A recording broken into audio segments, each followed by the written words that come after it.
Bom, mostrando aqui como que foi feita a nossa maquete, iniciando pela mangueira, que representa o rio que a hidrelétrica foi construída. No caso, o início da mangueira, nós temos esse conjunto de uma luva, um cano e uma tampa de PVC. Ele está aqui apenas para a gente conseguir encaixar a mangueira na torneira, de forma que não escape nenhuma água pela torneira e toda a água que saia por ela venha para a mangueira. Aqui na tampa foi feito um furo o qual seja capaz de passar a mangueira e foi utilizado cola quente para vedar esse furo e fazer com que toda a água que passe pelo cano passe somente por essa mangueira, que representa o rio, qual a hidrelétrica foi construída. E ao final do percurso dela, a gente colocou o corpo de uma caneta esferográfica de acrílico, a gente esquentou a mangueira para encaixar o corpo da caneta e depois usou cola quente para vedar tanto a ponta da mangueira como aquele furo que tem na caneta. Esse corpo representa o início já da câmara da hidrelétrica, visto que o início da caneta, essa parte mais grossa, ela tem o mesmo diâmetro dessa mangueira, que é de 5,5 milímetros de diâmetro. Porém, a caneta tem uma característica que é esse afunilamento na ponta, e esse afunilamento reduz a seção para 4 milímetros de diâmetro, ou seja, eu consigo tanto uma maior pressão de água com menor quantidade, como uma melhora no meu direcionamento da água, ou seja, vai ser mais fácil de controlar aonde essa água vai atingir na minha hidrelétrica. Então isso encerra a parte da mangueira, que seria a parte primária, assim, a primeira da maquete. Terminando aqui, a gente vai à célula fundamental da maquete, que seria a própria hidrelétrica, aqui representado por uma caixa de plástico flexível com uma turbina e um motor. Indo por partes, essa caixa de plástico, ela é só uma caixa de plástico comum. A gente pegou uma caixa de suporte para durex de escritório. Aqui dentro nós temos uma turbina. Essa turbina foi feita à mão. As pás são feitas da tampa de um pote de sorvete, sendo que é um material mais flexível. E essas partes circulares que ficam nas laterais foram feitas com a capa de um DVD, já que é um pouco mais rígido. A função das palhetas ela é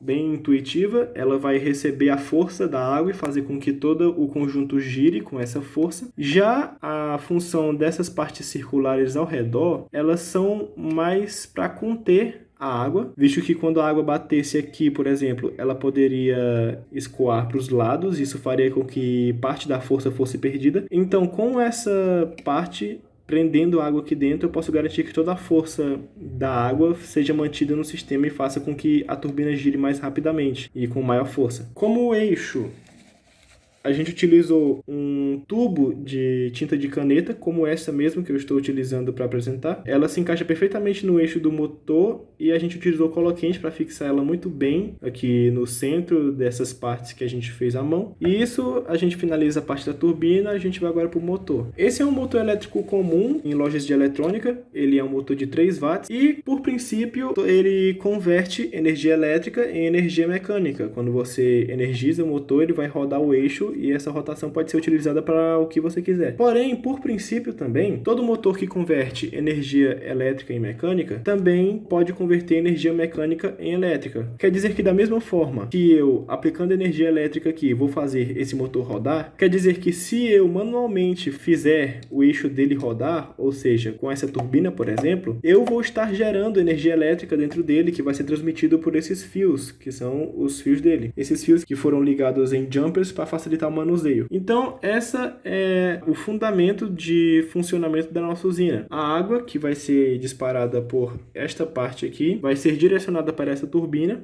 que vai fazer com que ela gire. E esse giro, essa energia mecânica que vai ser aplicada na turbina, vai ser transferida para o eixo do motor, que vai gerar energia elétrica e vai transmitir por esses fios. Por fim, ao fim desses fios, nós ligamos numa protoboard, e nessa protoboard nós ligamos 2 LEDs. Esses LEDs estão aí para representar qualquer consumo humano que ocorreria na realidade, como, por exemplo, a energia gerada por uma hidrelétrica real transmitida para a concessionária, que vai suprir a necessidade da cidade, acendendo postes, suprindo casas com eletrodomésticos e tal. Então essas pequenas luzes são apenas uma forma de representar como que a energia gerada pela hidrelétrica vai ser consumida pelo fator humano. E é isso, a hidrelétrica é composta por essas 3 partes principais. Aqui representa o rio onde ela vai ser construída, a sua unidade fundamental, que seria a sua turbina e o seu gerador, e aonde sua energia vai ser consumida.